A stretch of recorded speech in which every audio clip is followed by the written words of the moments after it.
नमस्कार, जय श्री कृष्ण। माया करिश्मा पेसवाणी ऐं मुंहिंजे चैनल के यानी कृष्ण कृपा केवलन में तव्हां सभिनीनि जो स्वागत है।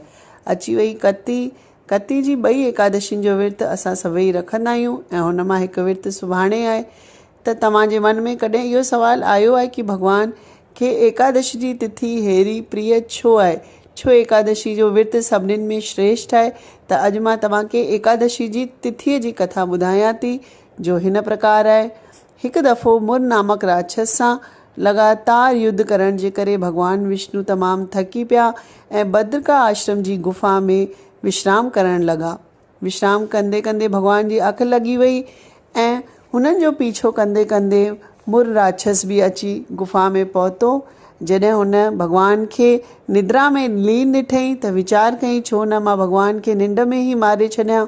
इहो वीचार कंदे हू शस्त्र खणे ई पियो त भगवान विष्णु जे शरीर सां हुन महिल हिकिड़ी देवी प्रकट थी जंहिं मुर राक्षस जो वध करे छॾियो।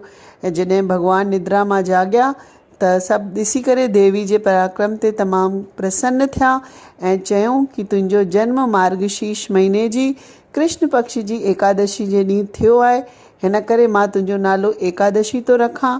तूं सभिनी तिथीअ में मूंखे सभिनीनि खां अधिक प्रिय हूंदी आहे। हिन ॾींहुं मुंहिंजी पूॼा सां गॾु तुंहिंजी बि पूॼा हूंदी ऐं जो भक्त एकादशी जे ॾींहुं विर्त कंदो हुन जा सभु पाप मुक्त थी वेंदा ऐं हुनखे धन, यश, विद्या, पुत्र ऐं सभई संसारिक सुख मिलंदा। हुन जा पितर बि तरी वेंदा ऐं अंत में हू मुंहिंजे लोक खे प्राप्त कंदा, छो त हीउ विर्त सभिनीनि में अधिक फलदायक आहे। हिन खे हरि जो ॾींहुं बि चइबो आहे। त इहा हुई एकादशी तिथि जी कथा। एकादशी जो विर्त ऐं महत्व ॾिसो, हिन किताब में सभु लिखियलु आहे। हिन में सभु एकादशी जी कथाऊं बि आहिनि ऐं एकादशी जो विर्त रखण सां छा फल आहे, कीअं विर्त रखिजे, हिन में सभु आहे। त तव्हां बि इहा किताब वठी सघो था। मां बि धीरे धीरे तव्हांखे एकादशी जी कथाऊं ॿुधाईंदमि। वरी मिलंदासीं हिकु नए वीडियो सां। लेकिन अगरि तव्हां मुंहिंजे चैनल खे अञा ताईं सब्सक्राइब न कयो आहे त ज़रूरु करे छॾियो। पासे में बेल आइकॉन आहे, हुनखे प्रेस कयो त जीअं तव्हांखे नोटिफिकेशन मिली वञे। वरी मिलंदासीं। जय झूलेलाल, जय श्री कृष्ण।